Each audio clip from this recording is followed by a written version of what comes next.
the National Broadcasting Company presents Joel McCrea in Tales of the Texas Rangers. Tonight, transcribed from Hollywood, another authentic reenactment of a case from the files of the Texas Rangers.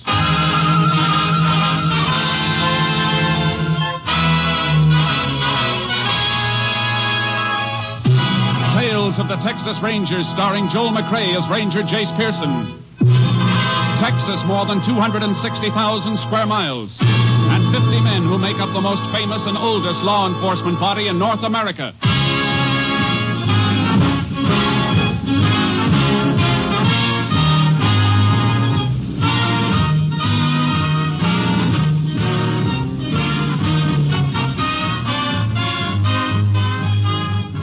From the files of the Texas Rangers come these stories based on fact. Only names, dates, and places are fictitious for obvious reasons. The events themselves are a matter of record.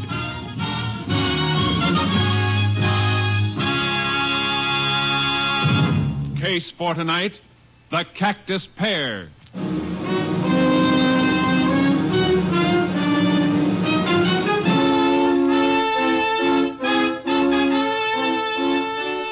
It is 4 p.m., the afternoon of March 28, 1947.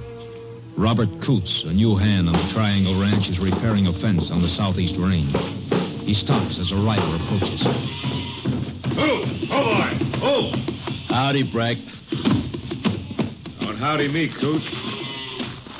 Well, I see you finally got my job. I got a job because there was one open. If you left it open, that's your worry, I reckon, not mine. You've been making up to the old man trying to get me fired ever since you came into this country. That ain't so and you know it. I've been looking for work, yeah. But you didn't get fired on my account. You got sacked because you can't leave a bottle alone. Sounds like you're calling me a liar. I ain't calling you anything. I'm just telling you. Now, how about clearing off? You telling me to clear off this range? All right, I'll get. But before I do, I'm going to whip your tail, Coots. You better not try it, Breck, because you ain't about to whip my tail. Oh, wait, I... You ain't. Yo. Now, clear off, like I told you. Don't come back. Ain't going to be no need for me to come back. Put that shotgun down. Get away from me. Get away. Here's the other barrel for good measure. All right, boy. Come on, get up. Get up.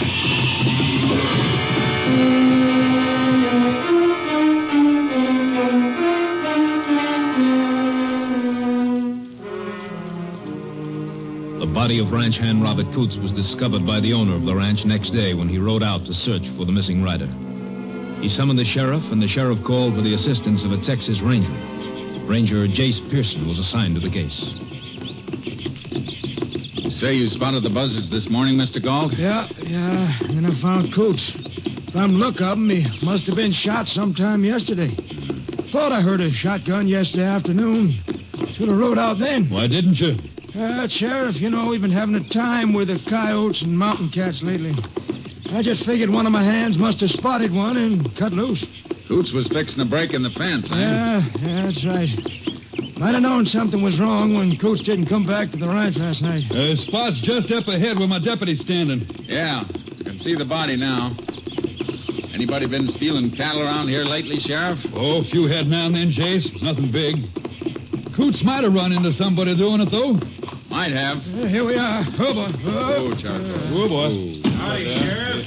Ranger. Hi there. Yeah. Tie the horses off at the fence here. I don't want them tramping around near the body. Good idea. Coots with you a long time, Mr. Galt? No, Reggie, no. Hired him on less than a week ago. He was new around here, Jace. Only been here about a month, all told. You ever say where he came from? Yep, over around Marfa. Hit with both barrels, Jace. Once through the stomach, once through the head. Yeah. He was on the ground when the second charge hit him, though. Look, some of the shot clipped the grass. Yeah. Killer's horse stopped here, too. Looks like. Coots must have had a fist fight with the man who killed him. How do you figure that, Jace? A little dried blood on the grass here, scuffle marks, and some of the blades pressed down as though somebody'd been lying here. Coots was shot, though. Might be his blood, you know. No. With his wounds, he was killed instantly. He didn't move 15 feet and then back again after getting blasted like that. Come on. All right. Yeah, what you looking for? Horse moved off this way. Prints mixed right in with some of your herd. They were grazing around here and then took off mighty sudden. See here where they dug in to get started? Yeah, that could mean a cattle thief, all right, chasing the stock, Jace. We'll find out. Let's get back to the horses and follow this trail.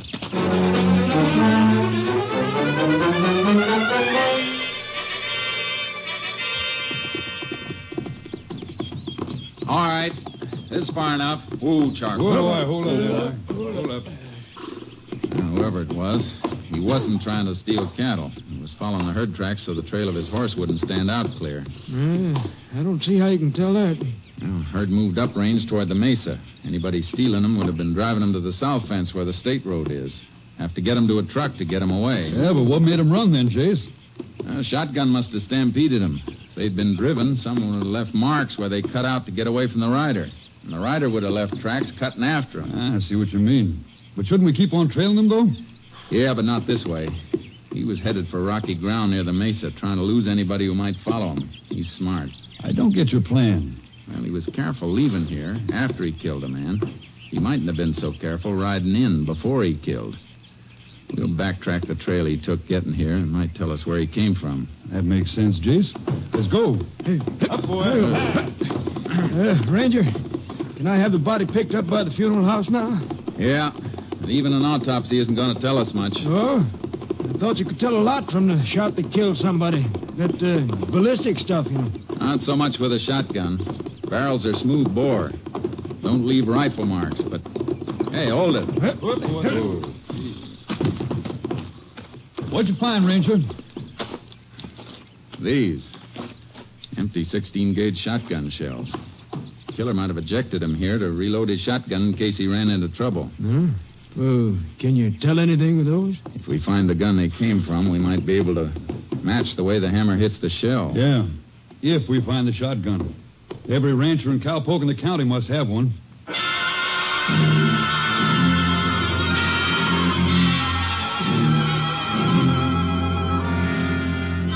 The sheriff and I backtracked on the approach the killer had used to get to the Triangle Ranch owned by Galt, but we came to a dead end.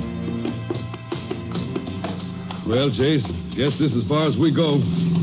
Can't follow him on pavement or the gravel road shoulder. Yeah, rode out from town. That's too bad. I was hoping he'd come from a ranch someplace. Would have narrowed us down to one spot. Nothing much we can do now except go around examining shotguns. One other thing first. A couple of deep tracks in that ditch off the road. Must have had rain here recently. Yeah, day before yesterday. That's why I left such a clear print there yesterday, then. I want to get a kit from my radio car and drive back here. What for? Take a couple of photographs of that print. Make a plaster impression of it. Help us to identify the horse, if we find him.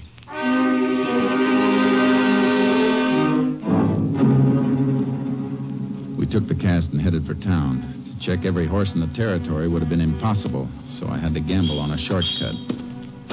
Howdy, Ranger. Sheriff. Howdy. Hey, mind dropping that hammer a minute and taking a look at this? Sure thing.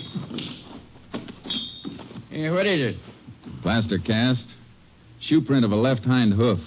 You remember making a shoe like this, Ed? Common plate, Sheriff.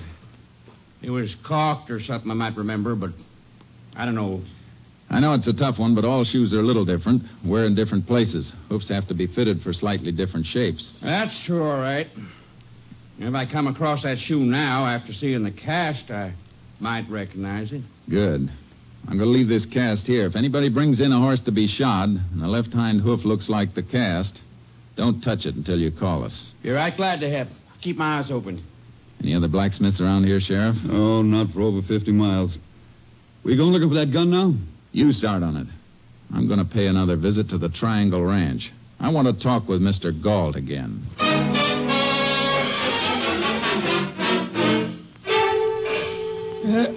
Finish here in a minute, Ranger.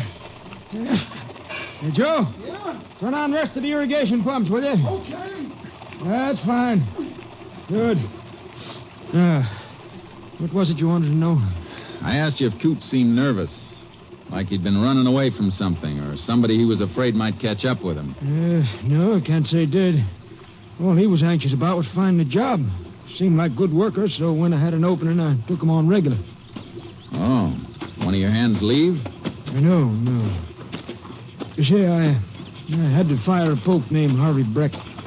Fired him, huh? Why? Drinking, making trouble in the bunkhouse, not doing his work. Did this Breck know Coots? Yeah, just been seeing him around. How did Breck take it when you told him he was fired? Well, he was kind of drunk. Cussed me out a little. Is that all? Yep. I paid him off, give him an extra month like I do with any hand I have to let go. He seemed all right after that. You know where this Breck is living now? Here he's bunked up in one of them deserted adobe huts by the old Quicksilver mine. Road's washed out, though. All the huts are empty since mine stopped operating. Why, Ranger? You going to see him? I sure intend to.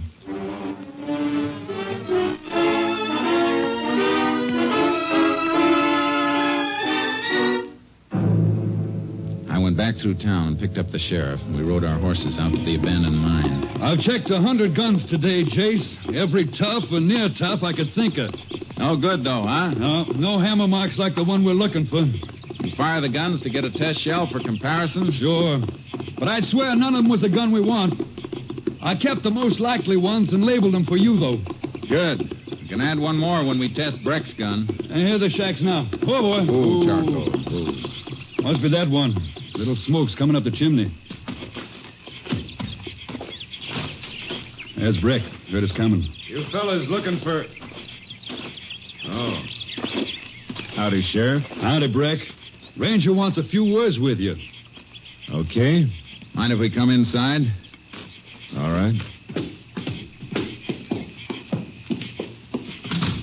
I reckon you know that somebody killed the man who took your place over at the Triangle Ranch. Yeah, so I heard. Happened Tuesday afternoon. Where were you? I was right here. Anybody who says I wasn't is a liar. Nobody said anything yet. Where's your shotgun? I don't have a gun. You don't, huh? And where's the gun you cleaned not long ago? I didn't clean... Don't tell me you didn't. This oily rag in the corner says you did. This rag was used for cleaning a gun and nothing else. Better get the gun, Breck. We want to see it. It's under the bunk.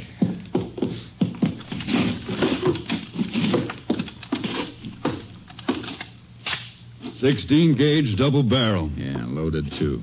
Hey, let me have it a minute.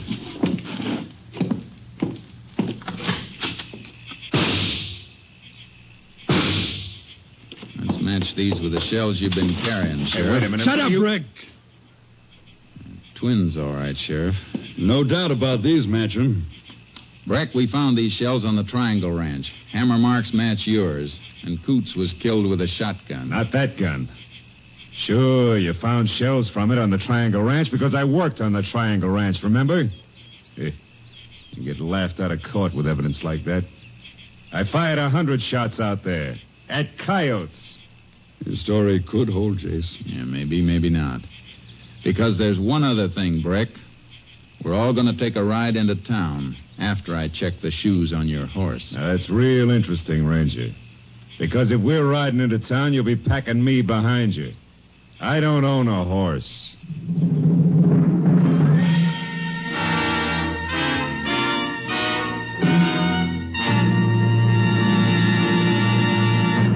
You are listening to Tales of the Texas Rangers, starring Joel McRae as Ranger Jace Pearson.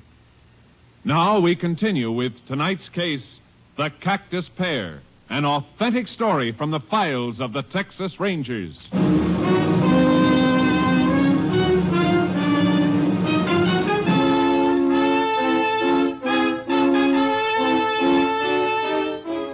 Breck had us stopped, and he knew it. His story about the coyotes and the empty shotgun shells covered him, and we didn't even have enough to take him in. We left him and headed back for town. If he is the one, Chase, we're going to have a time proving it. Gun would have made a strong case against anybody who hadn't worked on the ranch, but he can alibi that. Yeah. You got something on your mind, Jace. What is it? He swore he hadn't been on the Triangle Ranch in a week, since Galt fired him. Yeah. We can't prove otherwise. I don't know.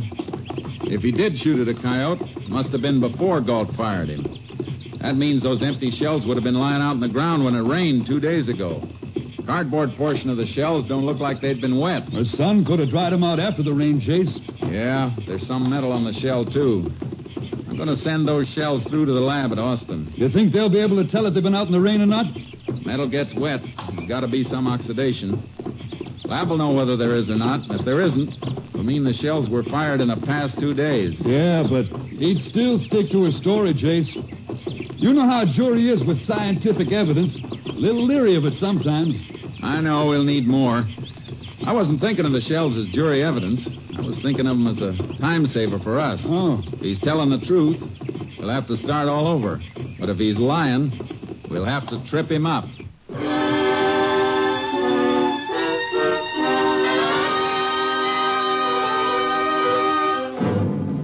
I sent the shells through to Austin, and while I waited for a report, I drove to Coots' old home at Marfa. He'd been well liked there. No reason for anybody to follow him and kill him. It was a routine check, and on the way back, I got my report from Austin. KTXA to Unit 10. Unit 10 to KTXA. Go ahead. Have report from Austin Lab on exhibits submitted by Unit 10 for examination. Ready for it. Lab reports slight oxidation, probably caused by brief exposure to normal night moisture. No evidence that shells were thoroughly soaked, though. No indication of such exposure in lab report. 10-4, Unit 10, clear. KTXA Austin.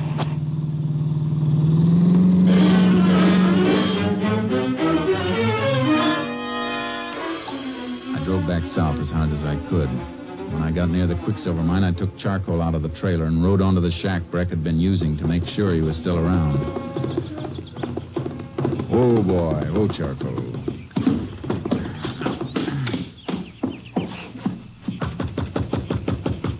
Breck, open up. I want to talk to you. All right, what do you want this time? I just want to make sure you're still around, that's all. Well, you see me, don't you? Yeah.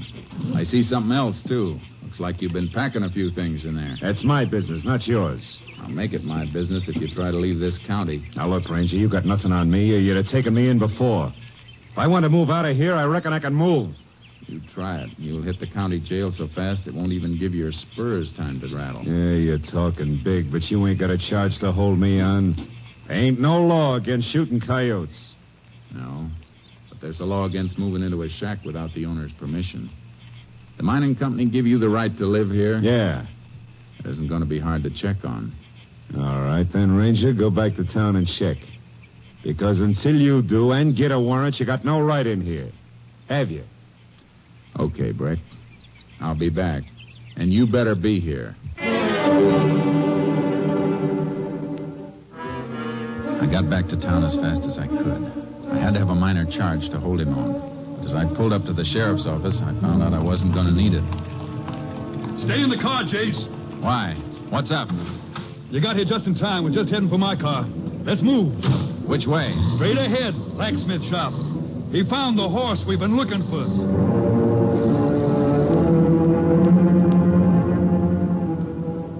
Oh, boy. Oh, there. Oh. Yeah. Here, Ranger, look. Just like the cast. Oh, boy. You see this nick in the left-hand shoe? This nail bent a little? Same as the impression on the cast. That's it, all right. Who owns him? Ranger, you're probably going to eat me out for this, but he's mine. Yours? You mean to say you couldn't recognize a shoe you fitted to one of your own horses? Well, that's the trouble, Ranger. I didn't show him. I only bought him a month ago, and I was just going to put new plates on him for the first time now. That's how come I just spotted the shoe. What were you doing out on the Triangle Ranch when Coots was killed? But, Ranger, I wasn't out there. Your horse was last Tuesday. But I wasn't riding him. I loaned him out. You better tell us who you loaned him to. Well, I let Harvey Breck use him. What? Breck? Well, my wife can tell you. I'll call her. You don't have to call her. Come on, Sheriff. Let's go.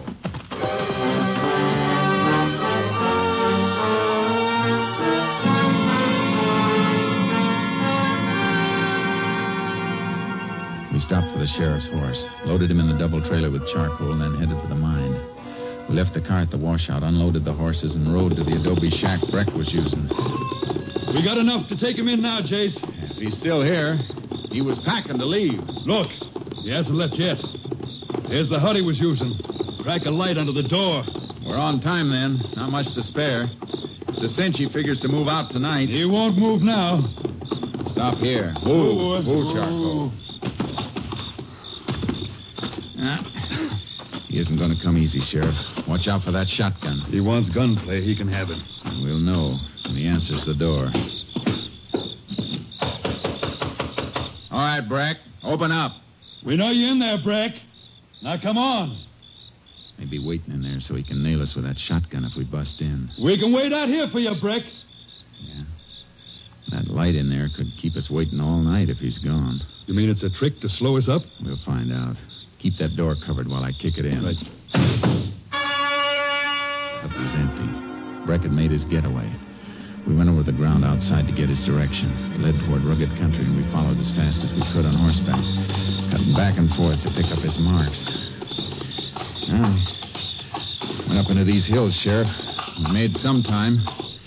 It was easy to trail this far, and he's on foot. Yeah, but we're going to be on foot, too, now. Why? He's headed for the border, Jace. Rio Grande's that way, but no horse can take this country between here and there. Oh, boy. Oh, Charcoal. How far is it to the river? 40 miles of country the devil won't have, and we'll have to cover every inch of it on foot. Well, that's what he's doing. Come on, let's go. We must be close to him by... Hey, look, Sheriff. That's him, top on the ridge. Get to cover under that ledge. You better hide and stay there. I got you pinned down. Hobble the horses so they can move off and graze later. How are we going to get to him? Long way up that ridge, and we'll be moving right into his sights. You go around that way. All right. Crawl and hug whatever cover you can find. I'll go the other way and see if we can't circle in behind him.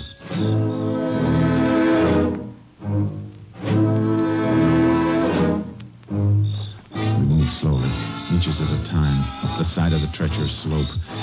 Took almost an hour. It was just what Breck wanted. All right, don't move. Is that you, Jace? Yes, Sheriff.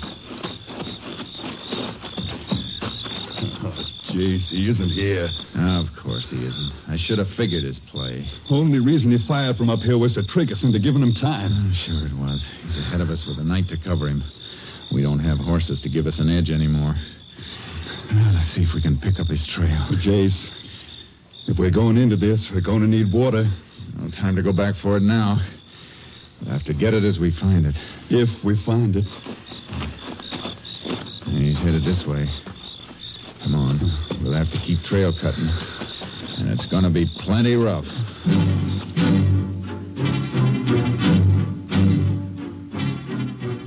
It's like the sheriff said. Country the devil wouldn't have. Breck was piling up a lead with every hour of the night. We have to cover 2 miles to his one, Jace. Every time we lose the trail, he gains ground. Can't be helped. We get to the top of this ridge, and it may be the wrong one again, like the last 2 we climbed. Well, it'll be daylight in a couple of hours. We'll be able to spot his tracks better then, and we can move faster. Maybe we better rest until then. Can't. I'm counting on him having to rest. That's the only time we can make up on him. I reckon you're right, Chase. But it'll be another day and night of this without a wink, and no guarantee we catch him at that. He may go any direction to make us cross him. You want to rest a few hours while I go on ahead? If you're going, I'm going. Good. Come on. If we only knew which... Hold it, Sheriff. What? Scrub between the rocks. Here, throw your light on it. All right. Look.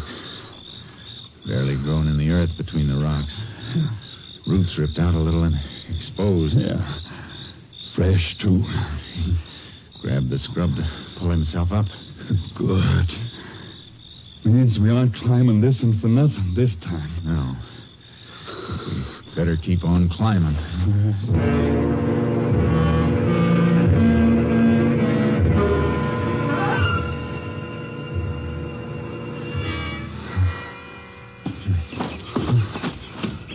Almost 24 hours. Getting dark again, Jace. Yeah. And More mountains ahead. Here, wait. Lose him? No, cut over this way. Something on the ground by that cactus patch.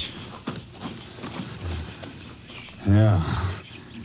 Dug for water again and hit it, too. Still wet. Yeah. Dig a little. Get a drink for yourself. Knows the country all right.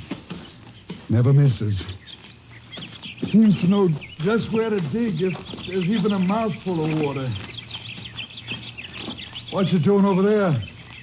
He ate here. Rested, too. Cactus Pear's been cut and skinned. Sun hasn't dried the skins out yet. He's only an hour or so ahead now. His tracks show he's slowing down. Still going fast enough to make that river sometime tonight, though. We'll be there, too, then. Little water running up in this hole now, Jace. You better take a mouthful. You've In the canyon, Jace. River's narrow there. How far? Less than half a mile away. Gotta run, then, Sheriff. Can you make it? Try. Look. His shotgun. Couldn't haul it any further. Lightening up to make his last run. I think I heard something ahead. Keep going.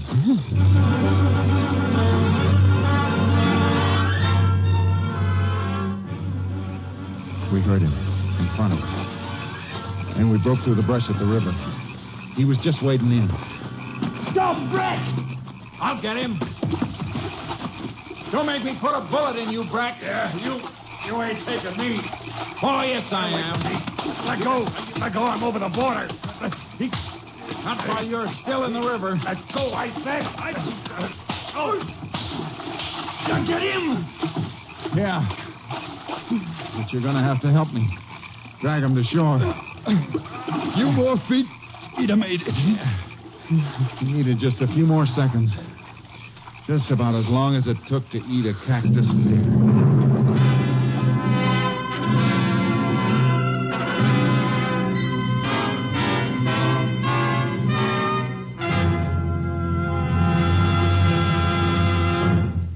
Harvey Breck was tried and convicted for the murder of Robert Coots. His sentence, 99 years.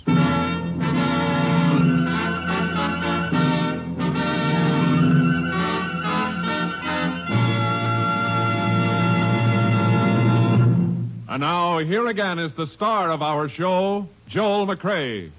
When the Allies invaded Normandy in World War II, they got an idea as to how far the fame of the Texas Rangers had spread. Both surrendering Nazis and liberated Free French said they knew the war was as good as over because the Texas Rangers had landed. Of course, it was the heroic American Ranger troops who made the landings. But nothing could convince the Nazi war prisoners that these were not the terrible Texans they'd heard about in many American legends. Good night, folks. See you same time next week. Next week, Joel McCrea in another authentic reenactment of a case from the files of the Texas Rangers.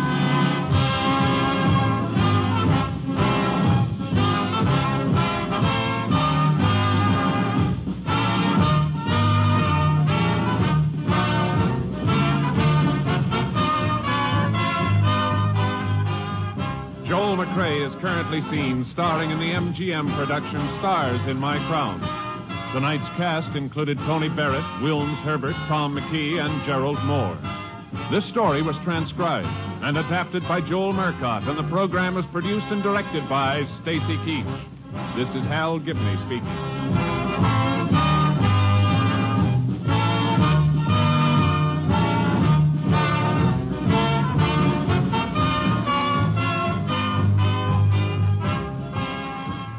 Three chimes mean good times on NBC. Monday means music on NBC. Tomorrow night, the Voice of Firestone presents a selection of melodies in the Christmas spirit, with Metropolitan Opera star Jerome Hines as soloist. The NBC Symphony brings you another one-hour concert featuring works by Vivaldi and Beethoven under the baton of the brilliant young conductor Guido Cantelli. Stay tuned for the $64 question with more good times on NBC.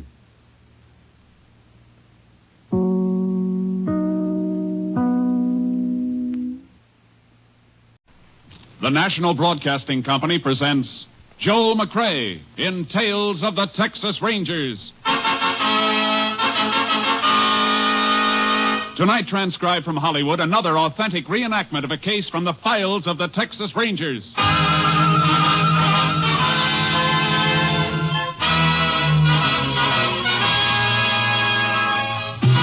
Tales of the Texas Rangers, starring Joel McCrea as Ranger Jace Pearson. Texas, more than 260,000 square miles, and 50 men who make up the most famous and oldest law enforcement body in North America.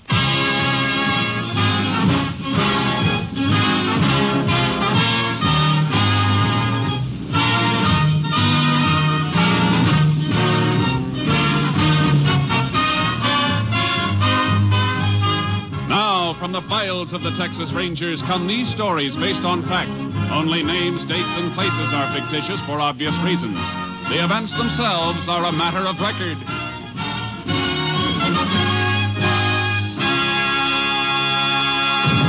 Case for tonight, The Devil's Share.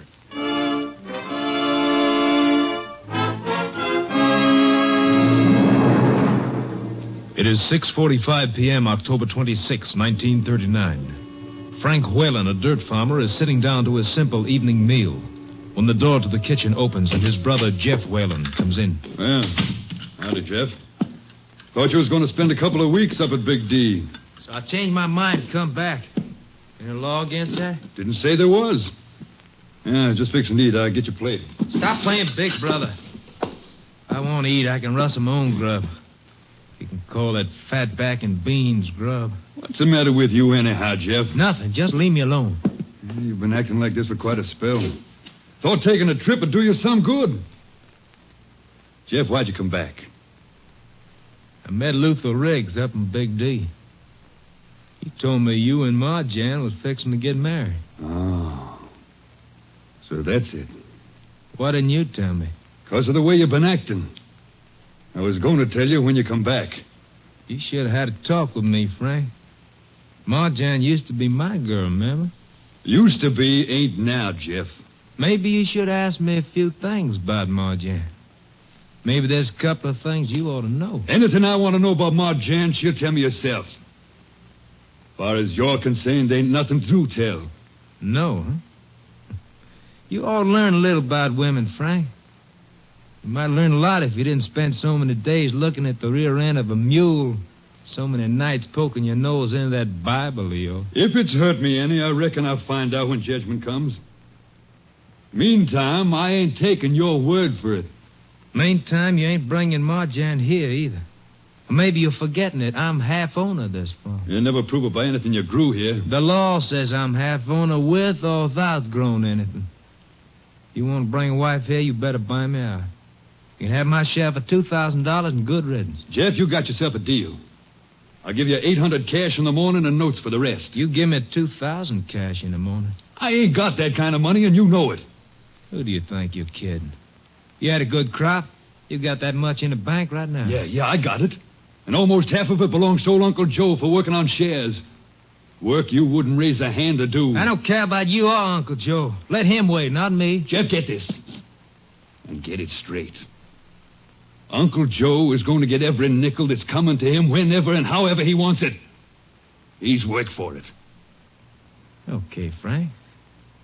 I just guess you and me and Ma Jan gonna live here like one big happy family. Maybe Ma Jan liked that more than you think. You... Jeff, if you wasn't my brother... I'll get your money for you, somehow. I'll get it and you can clear out. I wouldn't have Ma Jan around dirt like you for $1 million. Oh, she used to be mighty fond of dirt like me. Jeff, shut up, I tell you! Don't say nothing else, Jeff. Don't open your mouth.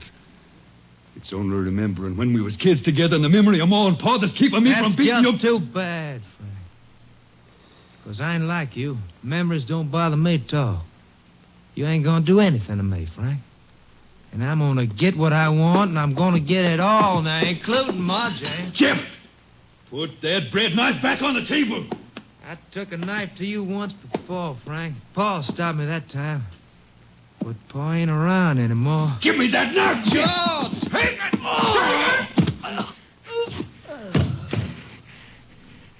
I bet you sure wish Pa was here this time.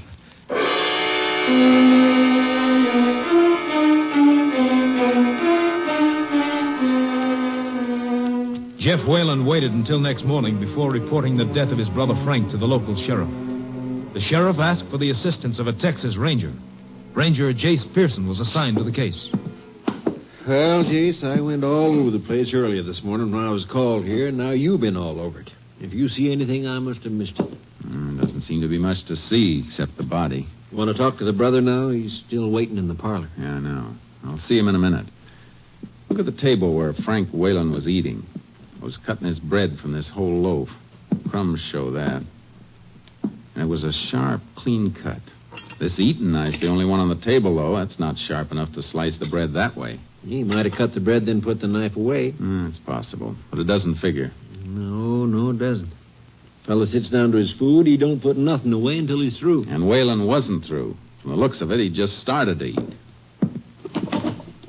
What you looking in the drawers for? Murder weapon, maybe? Something like this bread knife? Could be, I guess, but that knife's clean. Yeah, too clean. Look at the blade and the handle. Well, what about them?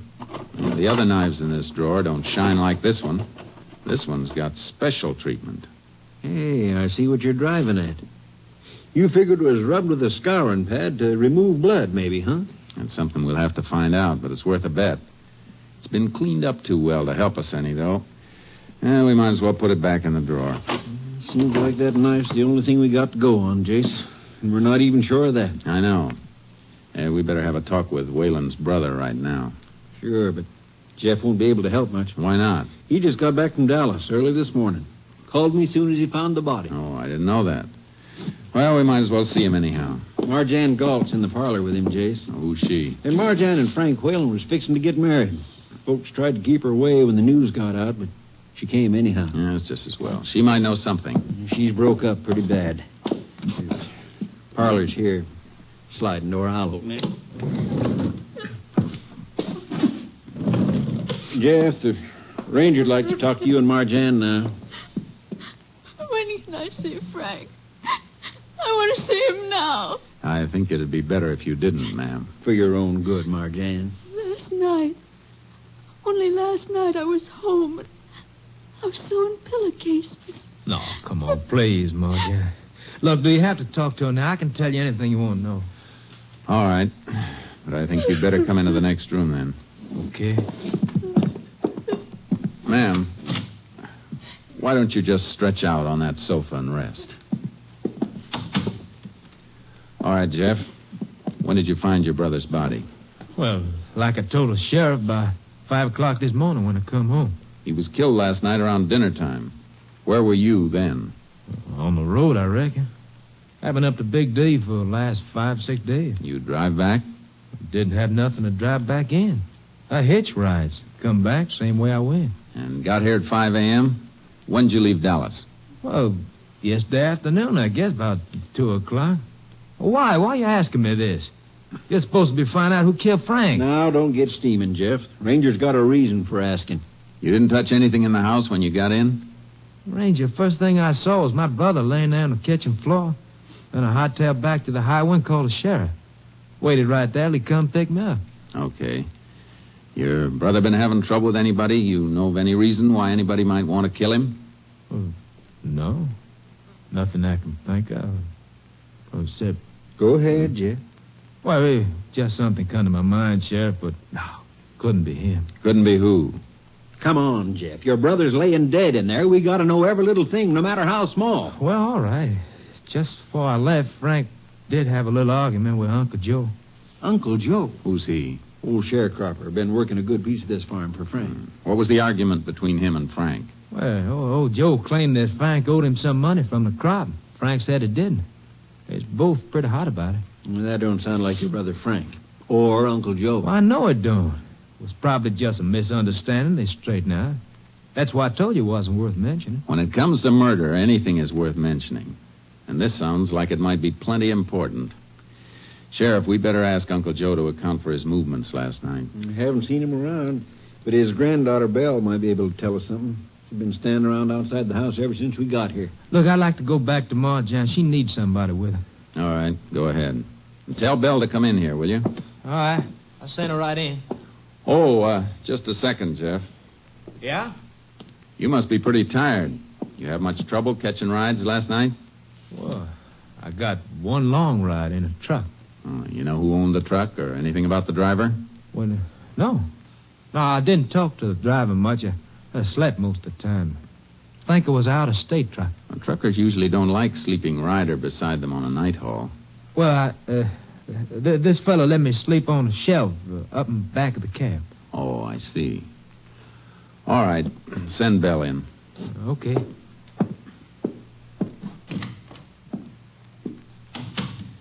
You've been asking him a lot of funny questions. Yeah, and he's been giving me a lot of funny answers. What do you mean, Jace? That stuff about sleeping on the shelf in a truck cab. He never slept in that suit he's wearing. It's too well pressed. So he changed clothes when he got home this morning. He said he ran to call you the minute he saw his brother. You want to see me, Mr. Ranger? Yes, Belle. Come in. Belle, you and your grandfather, Uncle Joe, you live on this farm? Yes, sir. That little house down there near the meadow. You can see it. Just the two of you? Yes, sir. Where was your grandfather last night? He was home, sir. He don't never go no place. Was he home all night? Or was he at dinner time? Home, sir, honest. Only time he left was for a few minutes to He didn't leave the house at all. Not at no time.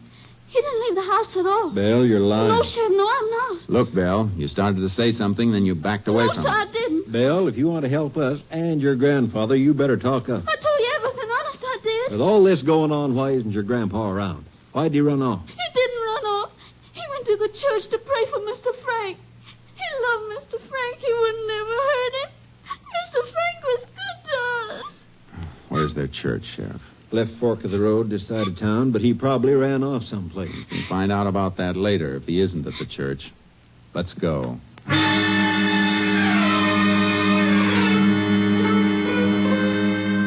Uncle Joe was at his church, all right. We saw him kneeling in the dim light when we opened the door. Sheriff beckoned to him, and he came out into the sunlight. Tears were streaming down his face.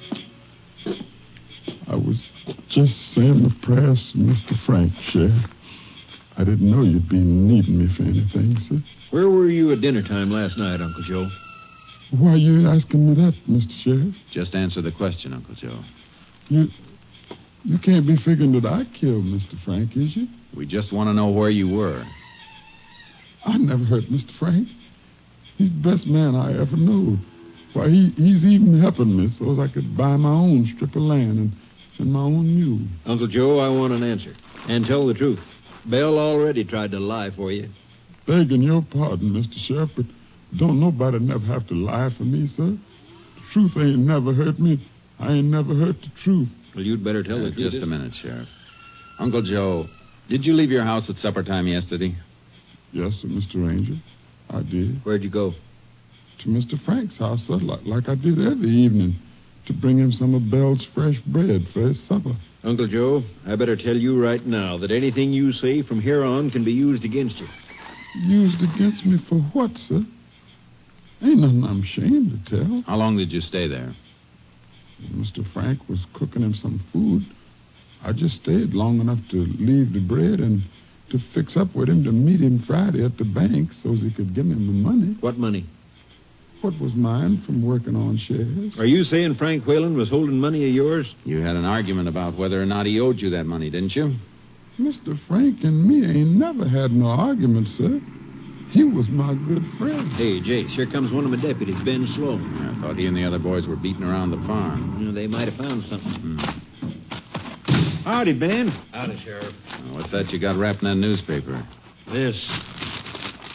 What? A bloody knife. Where'd you get it? Reckon old Uncle Joe here could tell you as well as I can. We found it in the weeds, out behind his shack on Whalen's farm.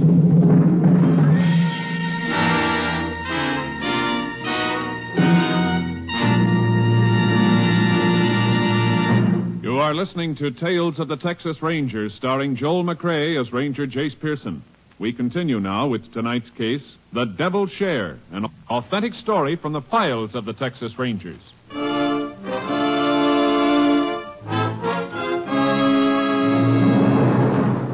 Uncle Joe stared at the blood-stained knife the deputy had found behind his house. The stare was a look of recognition. You ever seen this knife before, Uncle Joe? Come on, answer me. You know we've seen it before, Sheriff. Can tell just by looking at him. How about it, Uncle Joe?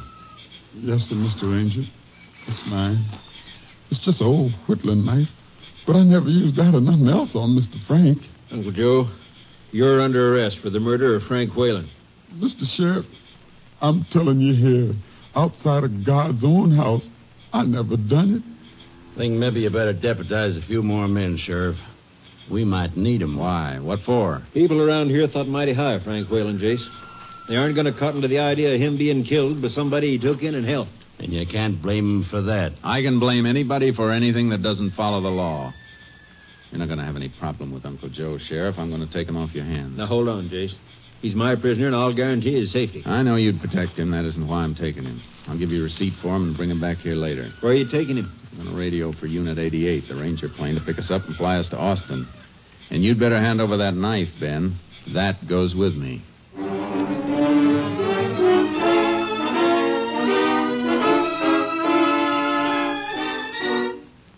I put through my call to Camp Mabry, Austin, and the Ranger plane picked us up at the nearest airfield. Uncle Joe tightened up as we took off, and his lips moved like he was praying. After that, he relaxed. Where you taking me to, sir? Ranger camp and lab at Austin, Uncle Joe. You know what a lie detector is? No, sir. Well, it's a kind of a machine. It's called a polygraph. It can tell whether a man is lying or telling the truth. Now, whether or not you take the test is up to you. We can't force you. Look, I'm colored, folks, sir. Would it work right on me? Yeah. It'll work all right, Uncle Joe. If you say it's all right, Mr. Ranger, then I'll do it. I trust you, sir. You's good folks. Like Mr. Frank was.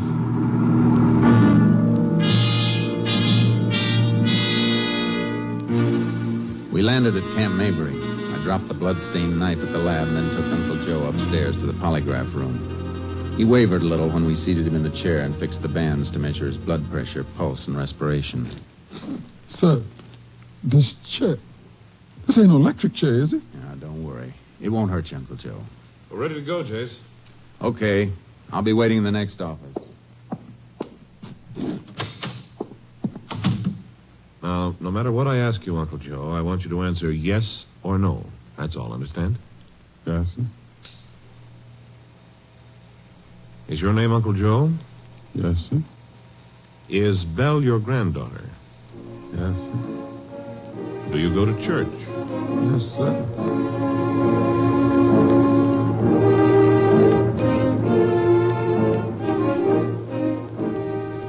I waited in the next office, knowing what was happening. The technician would go through the list of questions, the simple, harmless questions that would register truthful reaction on the graph. And then he'd start to hit the questions that mattered. The questions about Frank Whalen. Yes, sir. Did you have an argument with him about money? No, sir. Did you use a knife on him? No, sir. Did you kill Frank Whalen? No, sir. Was the knife with the blood on it yours? Yes, sir. Do you know how the blood got on it? No, sir. Is that the truth, so help you God? Yes, sir. Well, that's all, I guess. Now, you just stay put, Uncle Joe. I'll take those things off you in a minute. Yes. We're all finished, Jace. Good. What was the reaction? Looks like he's telling the truth, Jace, all the way down the line. Even about not having an argument with Frank Whalen over money? According to the graph, no argument. He wasn't lying. Good, because that means somebody else was lying. I'm going to take him back to... Just a second, Jace. Canning speaking. Yeah. I'll tell him. He'll be right down. And that was the lab on that knife you brought in. Yeah, they typed the blood? It isn't human blood, Jace. It's chicken blood.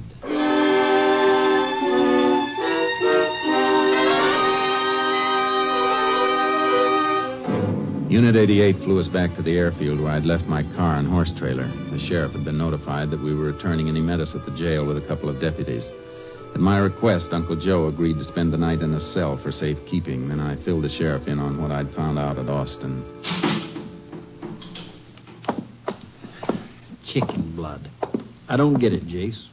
Why didn't Uncle Joe say he'd use that knife to kill a hen? Because he didn't. That knife was planted where it was found.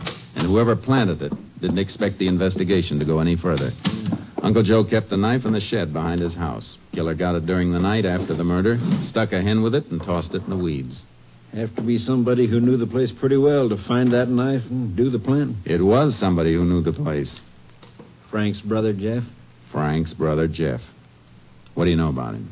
Has he ever been in any trouble? Not around here. We better check and find out where he stayed in Dallas and who saw him while he was there. We don't know for sure he was there. Oh, he was there, all right. How do you know? Because Luther Riggs saw him. Luther just drove back from Dallas this morning.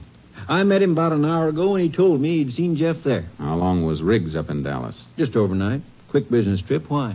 And doesn't it seem kind of funny that Jeff hitchhiked back here in such a hurry when he could have stayed over until this morning and gotten a sure ride with somebody he knew? Didn't think of that. Where does Riggs live? Farm, 4 mile out. Let's drive out there. I want to see him. Well,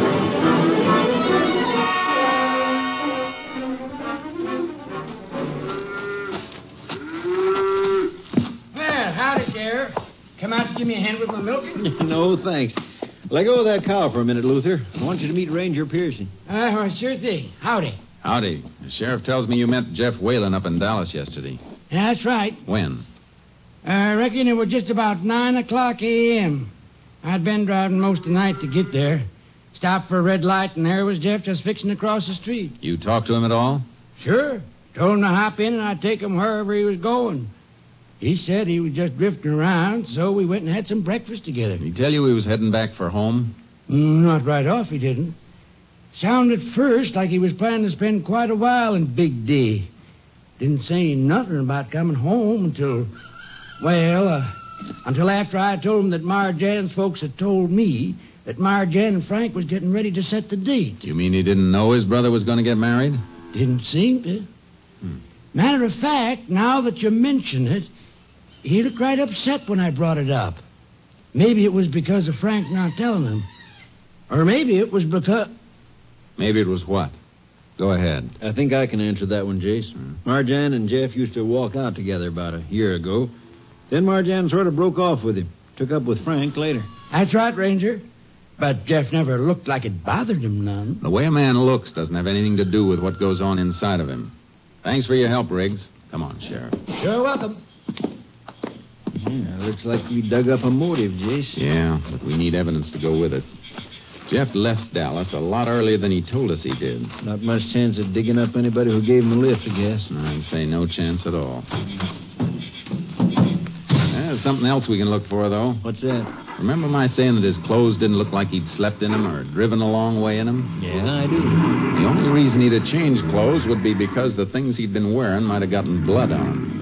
Well, I'm not saying you're wrong, Jace, but we combed that house. There wasn't nothing there. No. But they'll be on the farm someplace. What makes you think so? Jeff couldn't risk being seen around any place last night. Any move he'd make would have to be on foot. He had no other way. So it's a good bet he stuck close by the farm until he called you this morning.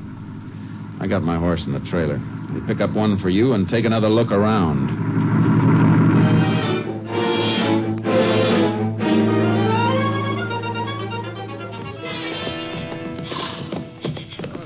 Jace, we've been out here half the night. I don't think we're going to find anything. Maybe not. Come on back to my place and let's hit the sack. When we wake up, we can start out fresh. I don't want to wait too long. If we come here by daylight, Jeff will see us looking. Well, I'm beat. Can't we just go into the trees over yonder and rest a while? Yeah, I guess so. It'll be dawn in about 2 hours. We can move faster then with a little light. Good. Come on, boy, over at the trees. We'll all take a breather. Come on, Sharky.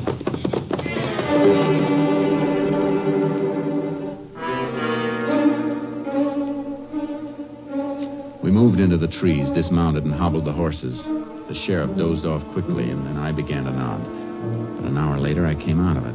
There was a bright glow across the fields, beyond some corn stalks, and it wasn't the morning sun. I put my hand over the sheriff's mouth and shook him. Shh. Hey, look over there. Looks like a fire. Yeah, just beyond the corn. Come on, quick and quiet. What do you think it is? Jeff Whalen, burning those clothes we've been looking for. We ran for the cornfield, and when we got into it, the light rustle of the morning wind in the stalks covered our approach. Came to the edge of the field and saw him, Jeff Whalen, dumping kerosene on a pile of smoldering cloth. Look, Jace. Those boards in that hole. An old well covered over. He dumped the clothes in there last night. Now he's come back to burn them. Must have been some water in the well. They're smoldering. They won't burn right. He will if he keeps pouring kerosene on them long enough. Let's get him. All right, Jeff. What? That's enough. Drop that can. Drop it, I said. Well, sure. Sure, I'll drop it. What, Jace? He threw the can onto the fire, and a sheet of flame leaped up between us like a blinding flare. I dove across it, trying to clear my eyes. Look out, Jace. He's got a knife. I was on him before I saw him. The blade flashed. I dug for my gun, but I couldn't bring it up in time. The knife slashed into my shoulder and went to the ground. He landed on top of me, but as he raised his hand to strike, I got my gun free with my left hand and slapped the barrel against the side of his head. You all right, Jace? Yeah, I guess my shirt will need a little stitching, though. Your shoulder will need a little stitching, too. Couldn't risk a shot. You were too close. Yeah, come on. Got to stamp that fire out before all the evidence is burned. Oh, that's only kerosene on the ground burning. I kicked what we need out of the fire. Plenty left for your lab to work on. Good thinking, Sheriff. Coming too, Jace. Yeah. All right, Jeff. Come out of it. Come on. What'd you jump me for? I was only burning some old thing. Yeah, we know. The old things you happened to be wearing when you killed your brother. You were right about that bread knife, Jace. Look, here's what he used on you. Yeah, got nervous about that, too, didn't you, Jeff? Decided to get rid of everything and let old Uncle Joe ride for you. Oh, look, you're crazy. I don't know what you're talking about. Yeah? I talk kind of a foreign language. But maybe the grand jury will understand me when they indict you for murdering your brother. Come on. Get on your feet. Move.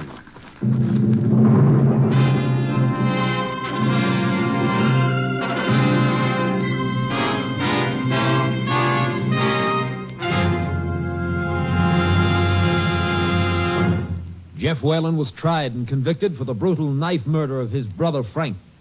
On August 2nd, 1940, at Huntsville Penitentiary, he died in the electric chair.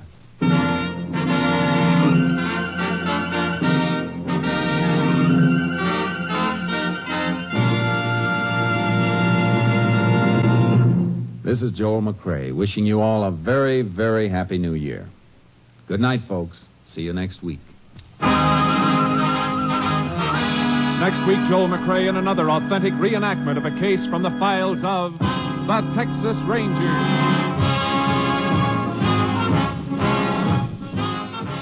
Joel McCrae is currently seen starring in the Universal International Technicolor production Saddle Tramp. Tonight's cast included Tony Barrett, Tom McKee, Parley Bear, Peggy Weber, Roy Glenn, Wilms Herbert, and Rye Billsbury. This story was transcribed and adapted by Joel Murcott, and the program was produced and directed by Stacy Keach. Hal Gibney speaking.